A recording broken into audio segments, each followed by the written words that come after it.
2022 жылғы мини трал сатылады. Айырбас жасауға болады. Үйге ауыстырамыз, көлікке ауыстырамыз. Бұл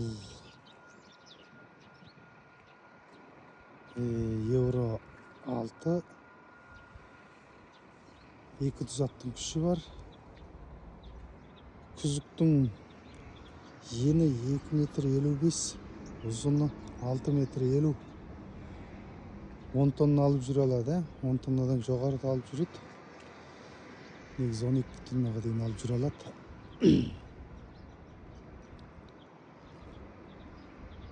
Осындай 22 жылғы көлік.